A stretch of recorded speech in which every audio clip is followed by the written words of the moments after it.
നമസ്കാരം. ഇന്നത്തെ എൻ്റെ വിഷയം AI അഥവാ ആർട്ടിഫിഷ്യൽ ഇൻ്റലിജൻസ് നമ്മുടെ ഭാവി തലമുറ എങ്ങനെ ഭരിക്കുന്നു എന്നതിനെ പറ്റിയാണ്.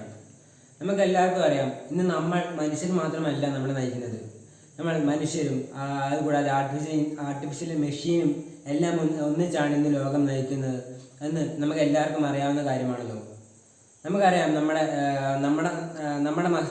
നമുക്ക് ഏറ്റവും പവർ തരുന്ന സാധനമാണ് നമ്മുടെ മസ്തിഷ്കം. 86 ബില്യൺ നാഡീവ്യൂഹങ്ങൾ കൊണ്ട് നിർമ്മിച്ചാണ് നമ്മുടെ മസ്തിഷ്കം.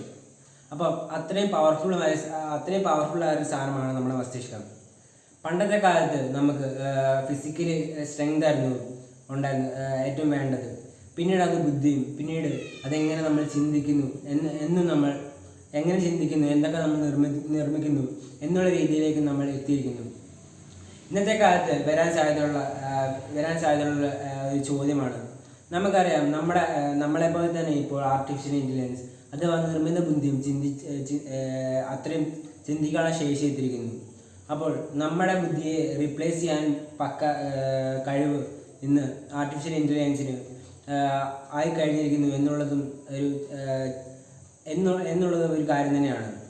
അപ്പോൾ അങ്ങനെയിരിക്കെ നമ്മളിനി എന്തെങ്കിലും ചെയ്തിട്ട് കാര്യമുണ്ടോ, എന്തെങ്കിലും പഠിച്ചിട്ട് കാര്യമുണ്ടോ എന്ന് കുറേ പേർ ചോദിക്കുന്നുണ്ട്. അപ്പോൾ AI നമ്മളെ എല്ലായിടത്തും റീപ്ലേസ് ചെയ്യത്തില്ലേ എന്നും ചോദിക്കുന്നുണ്ട്. അപ്പോൾ AI നമ്മളെ മാറ്റി നിർത്തിയേക്കാം. അപ്പോൾ അത് നമ്മൾ കാലത്തിനനുസരിച്ച് സഞ്ചരിക്കാത്തത് കൊണ്ട് നമ്മളെ മാറ്റി നിർത്തിയേക്കാം.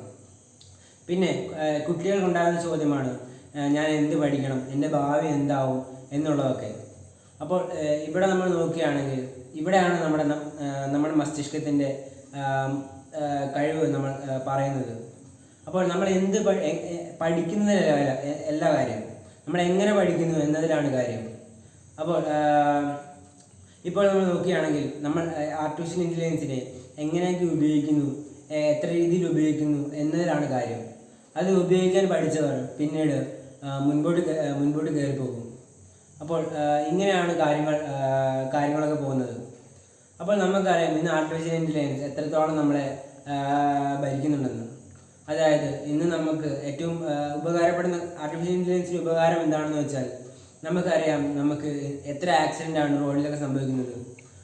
അപ്പോൾ അവയൊക്കെ ഇല്ലാതാക്കാൻ ഇന്ന് നമുക്കറിയാം, ടെസ്ല പോലുള്ള AI കാറുകൾ ഇന്ന് വിപണിയിൽ ഇഷ്ടം പോലെയാണ്.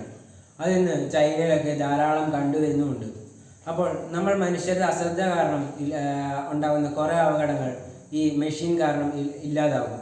അങ്ങനെ കുറേ ഫീൽഡിൽ എന്ന് വെച്ചാൽ, ഇപ്പോൾ അഗ്രികൾച്ചർ ഫീൽഡിലായാലും AI ഒട്ടും പിൻപോട്ടല്ല.